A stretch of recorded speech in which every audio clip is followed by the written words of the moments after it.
Bonjour, mesdames et messieurs. Bienvenue à Hebdo 4, votre émission qui traite d'informations locales et régionales. Voici le contenu de cette édition du 23 avril. La conférence de presse de Mme Geneviève Guilbeault, vice-première ministre et ministre du Transport et de la Mobilité durable, du 17 avril dernier. Une pétition en ligne pour le retour du service du train de passagers entre Matapédia et New Carlisle dès 2023. Les centres d'action bénévole de la région soulignent la semaine de l'action bénévole. La deuxième édition du projet Accès Culture Pop-up. Et votre chronique, rendez-vous. Bonne émission tout le monde! Tout d'abord, lundi le 17 avril dernier a eu lieu une conférence de presse à New Richmond, au cours de laquelle la vice-première ministre et ministre du Transport et de la Mobilité durable, Mme Geneviève Guilbeault, procéda à une annonce concernant les investissements routiers, ferroviaires et aéroportuaires dans la région de la Gaspésie, Île-de-la-Madeleine. La députée de Bonaventure, Mme Catherine Blouin, ainsi que le député de Gaspé, M. Stéphane Sainte-Croix, y étaient aussi présents. Cette année, pour la programmation nationale, donc l'ensemble des projets qui vont se faire dans tout notre beau et vaste Québec pour 2023-2025, on parle d'une enveloppe qui est vraiment historique de 7,43 milliards. Et ça, c'est très important. 7,43 milliards là, pour l'ensemble des projets qu'on va faire au Québec dans les 2 prochaines années, c'est le plus gros montant qui a été annoncé à ce jour. Parce que quand on dit historique, des fois, bon, est-ce que c'est vraiment historique? Là, j'ai vérifié par moi-même, j'ai vérifié toutes les années antérieures, toutes celles en tout cas auxquelles j'ai pu remonter, et c'est vraiment le plus gros montant depuis très longtemps. 7,43 milliards pour l'ensemble des projets qu'on va réaliser au Québec d'ici les 2 prochaines années, 2023, 2024, 2025.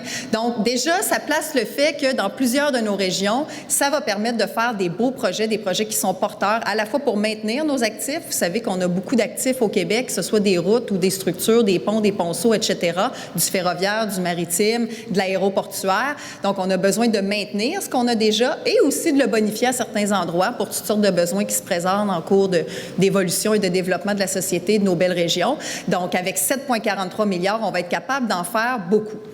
Et qu'est-ce que ça veut dire pour Gaspésie et de la Madeleine? Bien, ici, on parle d'une enveloppe de 302 489 000 $ qui va nous permettre de faire plusieurs projets sur lesquels mes 2 collègues vous donneront un petit peu plus de détails. Ce sont des projets qui les touchent très directement dans leurs 2 circonscriptions. Donc, c'est eux qui vous en parleront un petit peu plus. Il y a entre autres des projets sur la 132. Et il y a des sommes aussi, et moi, je vais insister peut-être un peu plus sur ce projet-là, le fameux chemin de fer, qui est ce que j'appelle ici le highlight. Là, moi, tu sais, évidemment, comme ministre des Transports et de la Mobilité durable, je regarde une foule de projets un peu partout au Québec et dans certaines régions, on a toujours des projets dont on entend plus parler, bon, qui sont les projets principaux, je dirais, dans nos diverses régions du Québec. Et ici, le chemin de fer, c'est vraiment un projet qu'on a à cœur, sur lequel on met énormément de temps, de travail, d'énergie. Depuis que j'ai mes 2 nouveaux amis, j'en entends parler encore plus souvent, évidemment, là, bien, surtout depuis que je suis ministre des Transports, en fait, vous me direz, logiquement, mais en plus, j'ai mes 2 collègues ici.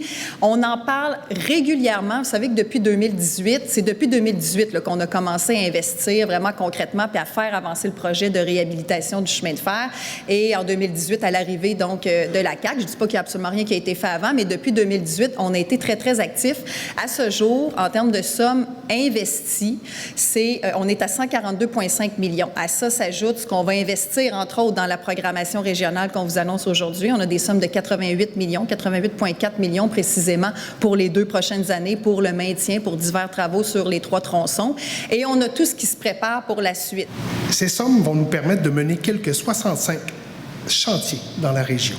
Voici quelques-uns des projets qui auront des retombées significatives dans le quotidien des citoyens. La reconstruction du pont sur la route 132, au-dessus de la rivière de l'Anse-Pleureuse à Saint-Maxime-du-Mont-Louis, en Haute-Gaspésie, prolongera la durée de vie de notre structure. Aussi, reconstruction du pont sur le 3e rang ouest, au-dessus de la voie ferrée à New Richmond, dans la MRC de Bonaventure. Une autre bonne nouvelle. La réfection du pont de la route 132, au-dessus de la rivière du Petit-Pabot, à Chandler, dans la MRC du Rocher-Percé, permettra à terme d'améliorer le confort au roulement. Asphaltage du boulevard Renard à Rivière-au-Nord, dans la côte de Gaspé. De la rue Jalbert à la rue des Peupliers, sur 5,1 km, et de la montée de Rivière-Maurice à partir du boulevard Renard sur 800 mètres, pour la côte de Gaspé. asphaltage de la route 132 de l'intersection du chemin Sillard jusqu'au pont interprovincial sur 4,2 km à Matapédia dans la MRC d'Avignon. Une autre bonne nouvelle. Concernant le bilan 22, je fais un retour sur la saison 22 des travaux. Plusieurs projets ont été menés à terme dans la région ou sont sur le point de l'être grâce à nos partenaires sur les chantiers. Nous vous remercions pour le travail accompli. J'en cite quelques-uns. La réfection d'éléments du tablier du pont sur la route 132 au-dessus de la rivière Dartmouth et l'asphaltage de la route 132 à partir des ponts de la traverse de Saint-Majoric vers l'est sur 5,4 km à Gaspé. La construction de feux de circulation à l'intersection de la route 132 et du chemin de Saint-Edgar à New Richmond. L'asphaltage sur la route 132 à Carleton-sur-Mer dans la MRC d'Avignon. C'est donc un bilan très positif pour la région et nous pouvons en être fiers. Notre gouvernement souligne souvent le fait que le développement socio-économique des régions est l'une de ses grandes priorités. L'annonce d'aujourd'hui confirme cet engagement ferme. Les chantiers qui en découlent génèrent de nombreux emplois de qualité et de retombées positives dans nos collectivités. Alors, notre gouvernement respecte une fois de plus son engagement en faisant de la réhabilitation du chemin de fer une vraie priorité pour la Gaspésie. D'ailleurs, ce sont au-delà de 88 millions qui seront injectés en projets ferroviaires dans notre région pour les 2 prochaines années. Des investissements majeurs qui vont largement contribuer à atteindre notre objectif ultime, remettre le chemin de fer en marche sur pas moins de 325 km pour enfin arriver à Gaspé. La réfection du chemin de fer, c'est essentiel. Ça va participer, bien sûr, à la vitalité économique de notre région, grâce notamment au transport de marchandises, et ce, dans une perspective efficace, sécuritaire et durable. Il s'agit d'un grand projet qui contribue aussi à accélérer la transition énergétique des transports. En fait, ce que je comprends, c'est qu'une seule locomotive peut permettre de retirer jusqu'à 300 camions des routes. Alors, c'est assez impressionnant. En matière de respect environnemental, des analyses se font régulièrement pour garantir la mise en place d'une structure respectueuse du bord de mer, une particularité propre à notre territoire. Il faut aussi souligner la collaboration avec la Société de chemin de fer de la Gaspésie, qui est un véritable partenariat gagnant-gagnant. En plus, on m'a dit que des montants supplémentaires pourraient être alloués à notre chemin de fer. Il y a un dossier d'affaires qui va être présenté à mes collègues du Conseil des ministres dans les prochains mois, alors d'autres bonnes nouvelles à venir. Ensuite, on va pouvoir lancer les appels d'offres pour débuter les travaux de réhabilitation jusqu'à Gaspé. Donc, je pense que vous avez compris que je suis très confiante pour l'avenir de notre train, mais il y a aussi un autre élément qui me fait vraiment plaisir dans cette belle programmation. Ce sont bien sûr les investissements, oui, pour nos ponts, pour nos routes, mais aussi pour l'aéroport de Bonaventure. On sait à quel point c'est important de continuer à investir dans nos infrastructures aériennes et je suis vraiment contente de constater qu'il y aura des interventions financières sur différents niveaux pour Bonaventure. Pour notre gouvernement, le développement économique de nos régions, c'est essentiel et je pense qu'on en a une belle preuve aujourd'hui. Une pétition en ligne pour demander au gouvernement fédéral et à Via Rail de rétablir le service de train de passagers entre Matapédia et New Carlisle dès 2023 est présentement en cours. Madame Cynthia Patterson, la porte-parole de la Coalition des Gaspésiens pour le retour du train de passagers, nous en parle. Nous avons lancé la pétition, c'est un peu moins de 3 semaines maintenant, et nous avons plus que 11 800 signatures. Et encore, c'est pour démontrer le gouvernement fédéral et Via Rail qu'il y a un intérêt fort. Les gens de la Gaspésie parlent et on parle fort et haut. Et si c'est nécessaire, on va parler plus fort et plus haut pour convaincre nos élus fédéraux que c'est nécessaire de prendre l'action aussitôt que possible. C'est tous les sites web pour la coalition. Pour la coalition, on peut rejoindre ça à gaspaytrains.org.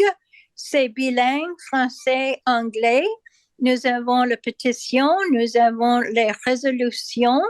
Si vous êtes avec un organisme communautaire, une église, une municipalité, vous pouvez prendre la résolution. On a donné ça en PDF, mais aussi en Word. Alors, c'est très facile d'adapter ça selon votre organisme. D'accord. Puis j'ai vu sur votre site Internet, il y a une section dans l'onglet Pourquoi le train? Il y a un livre d'or de vos messages d'appui, puis c'est vraiment des gens de partout. Il y a des gens de la Gaspésie, puis des alentours, mais il y a des gens aussi de l'extérieur qui ont mis beaucoup de commentaires. Puis... Oui, absolument. Il y a des gens, par exemple, les Gaspésiennes à l'extérieur qui veulent visiter leur famille, etc. Mais aussi, il y a des gens qui ont qui font le tourisme aussi, qui font leur affaire de commerce ici. Et aussi les gens qui ont peut-être une maison secondaire ou peut-être c'est seulement les gens qui adorent la Gaspésie et eux reviendra. Et plus en plus, les gens sont plus sensibles que notre trace de charbon de notre trace et ils veulent prendre une option qui permettra eux de réduire leur effet, leur impact sur la planète. Alors, on était ravis de recevoir les commentaires encourageants, très positifs. Les gens qui disent, oui, j'ai visité souvent, j'aimerais faire ça par le train, ou c'est 2 ans depuis que j'ai pris le train, j'aimerais prendre ça. Et nous sommes une population âgée ici. Et ça, c'est un important élément aussi, parce qu'il y a les gens, on arrive à un certain âge, peut-être on ne conduit pas, c'est certain pour conduire en hiver, c'est pas très sûr. Alors, pour la population aînée, c'est un élément très important et on reçoit les commentaires des eux aussi. D'accord. Du 16 au 22 avril, avait lieu la semaine de l'Action bénévole. Les 2 centres d'Action bénévole présents sur notre territoire tenaient à souligner cette semaine bien spéciale afin de remercier tous ceux et celles qui généreusement offrent de leur temps très précieux. Du côté du Centre d'Action bénévole Saint-Siméon-Port-Daniel, tous étaient très heureux de participer à leur déjeuner reconnaissance. Bienvenue à vous tous et toutes. C'est un plaisir pour toute l'équipe de travail du Centre d'Action bénévole de vous accueillir enfin à notre déjeuner reconnaissance. C'est sous le thème, comme Annie l'a dit tantôt, « Bénévolons à l'unisson » que se déroule la semaine de l'Action bénévole. Ce sont tous vos gestes bénévoles qui font de notre communauté, que notre communauté est plus vivante, plus humaine, que l'action bénévole est bien présente ici pour les gens d'ici. Si vous êtes là ce matin, c'est que vous adhérez, vous aussi, à cette belle thématique. Votre implication nous permet de vivre dans une collectivité plus riche et plus solidaire. Merci à vous tous et toutes. Merci aux membres du conseil d'administration pour votre grand dévouement. Merci de bénévoler à l'unisson. De plus, je veux profiter de l'occasion et souhaiter un bon déjeuner à toute l'équipe de travail du Centre d'Action bénévole qui ont travaillé très, très fort là, pour l'organisation de toute cette activité aujourd'hui. Dans la semaine de l'Action bénévole, dans le fond, qui est nationale, on fait toujours le brunch des bénévoles pour les reconnaître, pour avoir une activité dans le fond, pour qu'on soit ensemble, puis tout ça, parce que souvent, on est chacun de notre côté dans nos bénévolats, mais là, on rassemble tout le monde ensemble pour les fêter, dans le fond, là, parce qu'il faut les reconnaître. Là, il y a une belle thématique cette année. Oui, bénévolat à l'unisson. Fait que c'est vraiment, moi, ça me fait penser à une chorale, ça me fait penser à plein de monde qu'il faut qu'ils soient ensemble à l'unisson pour dire « Hey, garde, merci, puis on est là pour vous autres aussi. » là. C'est sûr, il y a beaucoup de travail de bénévoles qui est fait. Pouvez-vous nous parler un petit peu de l'importance de souligner une telle semaine? Bien, c'est ça, le travail du bénévole. On parlait de ça tantôt à la table, puis tu sais, il n'y a pas même un organisme, une entreprise, n'importe qui, dans le fond, dans notre beau coin de pays, qui n'a pas de bénévoles. Fait que si tout le monde tomberait, on ne pourrait pas fonctionner ou quelque chose comme ça. Fait que c'est pour ça que c'est important de leur dire merci, ils sont là, ils donnent de leur temps, puis tu sais, ils ne comptent pas nécessairement l'argent ou quoi que ce soit, là. Fait que c'est vraiment important, là, de les reconnaître, là. C'est environ combien de bénévoles, juste au Centre d'action bénévole Saint-Siméon par année? Bonne question. À ce niveau-là, j'ai pas les chiffres exacts, mais tu sais, on doit être, comme là aujourd'hui, on a à peu près une 90 là, qui avaient répondu à l'appel, puis il y en a d'autres qui sont sûrement pas venus, là. Fait que je dirais un 200 certains de bénévoles là, au Centre d'action bénévole. Pouvez-vous nous rappeler les services qui sont offrés? Bien, il y a le service du petit bonheur, il y a le service d'accompagnement transport de 65 ans et plus et 65 ans et moins. Il y a des appels amicales, il y a des visites aussi amicales, il y a du dépannage alimentaire, dépannage de vêtements, tout ça qui se passe. Je pense que c'est ça. Là. Si j'en oublie pas, là, je suis désolée, là, mais c'est ça. C'est sûr qu'il y a des périodes que c'est plus facile, qu'il y a plus de bénévoles qui sont disponibles. Dans ces temps-ci, c'est une période où il y a un grand besoin au niveau des bénévoles? Bien, il y a toujours, je vous dirais, à chaque mois de l'année, il y a un besoin de bénévoles. Fait que je pense pas qu'il y a un creux. C'est sûr que l'été, on est plus en famille et tout ça, mais souvent, là, je dirais, moi, que toute l'année, on a besoin de bénévoles, puis on a besoin sur différentes choses. Il y a les jardins qui vont commencer, il y a d'autres choses qui vont commencer. Fait que, ouais, on a besoin toujours de bénévoles. Là, les gens intéressés, ils communiquent avec vous? Oui, ils communiquent au Centre d'action bénévole à Passepébiac au 752-5577. Par vos gestes, par vos actions posées, votre dynamisme, par vos responsabilités, ça fait de vous des gens engagés dans sa collectivité. En cette semaine nationale de l'action bénévole, nous tenons une fois de plus à vous remercier, vous, gens inspirants, qui appuient sans compter notre mission et nous permettent d'améliorer les conditions de vie des personnes qui ont des besoins ici. Alors, disons-le à l'unisson. In this National Volunteer Week, we would like to thank you once again, you inspiring people who support our mission without counting and allow us to improve the living conditions of people in need here. Let's say it in unison. We can do it. Hey, vous êtes bon. Peu importe si vous êtes sur le terrain pour venir en aide aux personnes, si vous participez aux initiatives proposées par le Centre d'action bénévole, si vous êtes assidu à une tâche, nous savons que c'est des gestes dévoués et sincères. Il va sans dire que sans vous, notre travail serait impossible.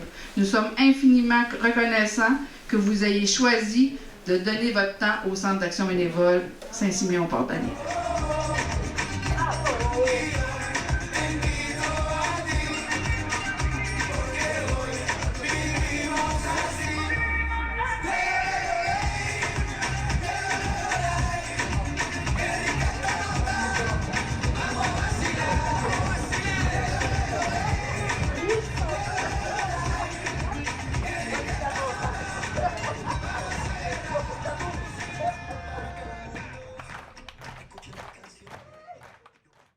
Et maintenant, du côté du Centre d'action bénévole Gascon-Percé, une belle activité est organisée à la salle de quilles de Chandler. Depuis 1943, la Semaine de l'action bénévole existe. Ça a été fondé à l'avant-guerre pour souligner l'importance de la femme au combat. Parce qu'il était d'être tranché avec les hommes, les infirmières et tout ça. Après ça, en 1973, on a eu la Fédération des centres d'action bénévole qui s'est formée. En 1984, le Centre d'action bénévole Gascon-Percé est né. Et puis depuis 1990, on a une semaine nationale, donc tout le monde a la même date, nord-américain, États-Unis compris, qu'on a une semaine de l'action bénévole. Maintenant, pouvez-vous nous parler de l'importance des bénévoles comme tel? On parle de l'importance au niveau scolaire, au niveau sportif, au niveau de l'éducation, le soutien à la communauté, l'implication des bénévoles, aller partout. On ne peut pas tout faire avec des salariés parce qu'il y aurait un crash boursier à quelque part. Là. Mais avec les bénévoles, avec leur rapport, on peut faire des grandes choses. D'où l'importance peut-être aussi d'avoir des activités comme on fait aujourd'hui au quai pour justement leur démontrer qu'ils sont importants pour nous puis qu'on a beaucoup de reconnaissance envers ce qu'ils font. D'où notre activité aujourd'hui. Puis de plus en plus, on va pouvoir en préparer d'autres. Oui, on a un gros calendrier pour l'automne qui s'en vient, mais ça, Puis sûrement que vous avez des bénévoles qui sont avec vous depuis quand même un bon bout de temps. Je dirais qu'on a, là, ça fait 30 ans qu'ils sont avec nous autres. Leur rapport est plus qu'important. Là. Ils font partie de l'équipe, puis ils font partie... Moi, j'aime dire qu'ils font partie des meubles, même si j'aime pas l'image. Mais oui, ils font partie de l'équipe complète du Centre d'action bénévole. Puis souvent, c'est des gens avec qui on va aller se référer. Quand on veut créer un service, on va aller chercher des bénévoles, qu'est-ce qui fait longtemps qu'ils sont sur place. On va aller leur demander qu'est-ce qu'ils en pensent, leur manière de fonctionner, est-ce que c'est correct, nous autres, nos idées, est-ce qu'on s'enligne correctement. On va oublier que les bénévoles sont nos yeux sur le terrain. On a beau être dans nos bureaux, mais on n'est pas en contact direct tout le temps avec la population, tandis que les autres le sont. Et sûrement qu'il y a encore de la place pour des nouveaux bénévoles. Oui, Nancy va nous en parler. C'est ma nouvelle collègue au Centre d'action bénévole. Elle est là pour les bénévoles. Fait que je vais vous laisser avec elle. Oui, en fait, on recrute toujours. Vous pouvez appeler au bureau 418-689, je m'en allais bugger, 6023, poste 103. Mais oui, évidemment, pour l'accompagnement médical, pas trop lente, les logis vitrés. Les nouveaux services tous les nouveaux services, ça s'en vient, comme a dit justement, secret, mais oui, on a besoin de bénévoles. Appelez au bureau, venez nous voir, on va vous expliquer, on va vous mettre à l'aise. On a un jardin communautaire qui s'en vient, là, on le start dans 2-3 semaines. Là. On a besoin de monde là-dedans, pareil. C'est le fun d'avoir les mains dans la terre. C'est relaxant. Ça nous remet au moment présent. Puis au niveau des bénévoles, y a-t-il des secteurs qui ont des besoins présentement? L'accompagnement transport, puis c'est vraiment ciblé. Je dirais, on a besoin vraiment à Newport, Percé, Sainte-Thérèse, Gascon. On manque de bénévoles. Parce qu'on aimerait dire oui à toutes nos demandes. Mais si on n'a pas les bénévoles, on est dans l'obligation de refuser. Et c'est plate de manquer un rendez-vous. C'est pour ça qu'on dit, venez en tant que bénévole. Ça permet aux gens de continuer d'être à la maison en santé. Ça n'a pas de prix vraiment, cette affaire-là. Et pour ceux qui sont intéressés, c'est quoi ça implique d'être bénévole? C'est quoi ça implique, mon Dieu? Ça peut être tellement large d'être présent pour les gens, nos bénéficiaires, de participer avec nous, en fait, à des activités, comme on disait tantôt, là, on va en avoir de plus en plus pour les reconnaître en tant que personnes, les bénévoles, mais d'être à l'écoute puis d'être présent pour les bénéficiaires. Je pense que c'est vraiment la clé du succès pour eux, là, pour être bénévole avec nous. La liberté d'horaire. Les choix, oui. Moi, matin, je suis pas disponible. Je suis ici avec mon équipe. On en a des bénévoles qui sont en train de jouer au quai. Mais ils peuvent pas faire un accompagnement parce qu'ils sont là. Ils ont fait le choix. Ils sont pas obligés de faire un accompagnement. Ils peuvent dire non, à matin, on ne tente pas ou j'ai un rendez-vous. Mais à 1h après-midi, ils sont prêts. C'est les gens qui disent, moi, je suis disponible de telle journée, telle heure à telle heure. Qui peut être fier d'avoir un horaire libre comme ça? Hein, nous autres, on travaille, avec on est de 8 à 4, on est vraiment timés. Les bénévoles, ils ont le droit de dire non, ça me tente pas. C'est la liberté d'horaire. C'est le fun. Super. Bien, bonne activité aujourd'hui et bonne semaine de l'Action bénévole. Merci! Accès Culture Pop-up est de retour pour une deuxième édition. Le projet vise à faire exploser les prestations artistiques sur le territoire de la MRC du Rocher-Percé afin d'aller à la rencontre des multiples communautés qui habitent la région.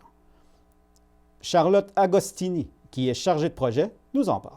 Peux-tu nous parler de la programmation qui s'en vient pour Accès Culture Pop-up du courant culturel Rocher-Percé? Oui, tout à fait. Cette année, on a plusieurs événements qui vont avoir lieu sur le territoire de la MRC du Rocher-Percé. On a un premier événement qui a eu lieu la fin de semaine passée, le 15 avril, à Val-d'Espoir. Le vendredi 21 avril avait lieu une activité de co-création au Centre de la joie de vivre, un 5 à 7, avec les citoyens et les citoyennes de Pabot et Saint-François, ainsi que des usagers et des usagères du Centre de la joie de vivre. C'est un projet de co-création d'une murale collective qui aura lieu à la mi-juin avec l'artiste Karen Golden sur les murs extérieurs du Centre de la joie de vivre. Elle a déjà un peu une idée de comment elle aimerait la construire, des types de formes, mais on veut vraiment que ce soit participatif. Avoir les idées des gens de la population parce que c'est pour eux qu'on fait aussi la murale, c'est pour revitaliser le quartier, c'est pour créer un environnement agréable et créer aussi un événement de rencontre pour célébrer aussi le 45e anniversaire du Centre La Joie de Vivre cette année. Les dates vont sortir un peu plus tard car c'est un événement qui dépend aussi pas mal de la météo. Mais restez à l'affût, vous pouvez trouver toutes les informations sur la page Facebook de Courant culturel Rocher-Percé. Le 29 avril, à Port-Daniel, nous avons un spectacle de contes au Club d'Âge d'Or 3 Star, donc de Port-Daniel, avec le conteur Stephen Madix-Albert, qui est un conteur d'origine chiaque du Nouveau-Brunswick, mais qui habite depuis quelques années en Gaspésie. Ça, c'est plus un événement pour la communauté anglophone de Port-Daniel. Tous les événements d'Accès Culture Pop-Up sont des événements gratuits, ouverts à tous et à toutes. Donc c'est ça, le 29 avril à 2h au Club d'Âge d'Or 3 Star de Port-Daniel. Stéphane Madix-Albert fera une représentation. Ensuite, nous avons d'autres événements aussi prévus plus au mois de juin, des événements grand public. Il y aura un événement le 3 juin à Percé, à Cannes-de-Roche plus précisément, à la plage des pêcheurs, en 5 à 7, avec l'artiste Sarah Paquin, qui est une artiste, conteuse, humoriste, manipulatrice de feu, de Québec, qui viendra faire une prestation vers 6h. Entre 5 et 6h, il y aura Jean-Marie Thibault qui fera une présentation historique en fait de la région. Donc c'est vraiment un événement convivial à la plage, autour d'un feu, en 2 parties. Donc une première présentation historique de la région, suivie par une activité plus ludique, humoriste, manipulation de feu, autour, c'est ça, d'un feu à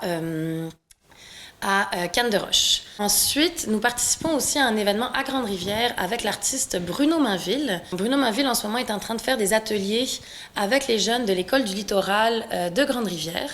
Un atelier de création, de modification de photographie de la ZEC des Anses de Chandler.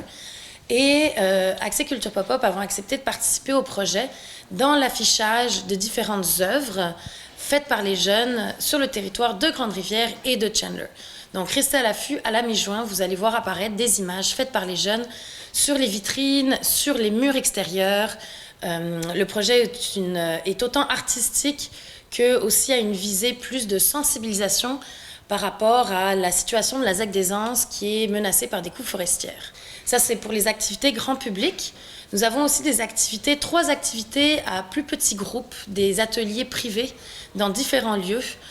Donc en ce moment, on travaille avec la Maison des Jeunes de Port-Daniel, la Maison Blanche-Morin à Chandler, ainsi qu'une activité intergénérationnelle à Sainte-Thérèse de Gaspé avec les jeunes de l'école primaire à Sainte-Thérèse de Gaspé. Ça, c'est vraiment pour tous les événements qui vont avoir lieu d'ici la fin du projet, d'ici la mi-juin. Donc, Accès Culture Pop-Up, on est à sa 2e édition. C'est vraiment un projet pour la population qui a pour but d'amener la culture dans des lieux de diffusion extérieurs un petit peu. Vraiment aller chercher les gens dans leur milieu, faire des activités gratuites, accessibles, afin qu'ils aient accès à différents types de culture. Donc, c'est vraiment un projet pour et par la population. On est beaucoup en collaboration avec différents organismes de la région, des écoles, les villes. Donc c'est ça, c'est un projet quand même complet. J'aimerais aussi remercier nos partenaires financiers qui sont le regroupement des MRC de la Gaspésie, la Fondation Lucie et André Chagnon, ainsi que les 5 villes de la MRC. Donc on a Port-Daniel, Chandler, Grande-Rivière, Sainte-Thérèse et Percé. Et bien sûr remercier le Réseau en développement social et courant culturel de permettre à ce beau projet d'avoir lieu. Et voici votre chronique Rendez-vous.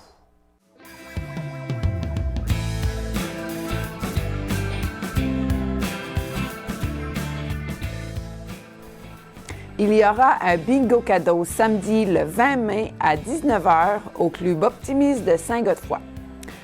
Apportez vos bouteilles à étamper, organisé par le Club des sports et récréation de Hopetown et le Club Optimiste de Saint-Godefroy.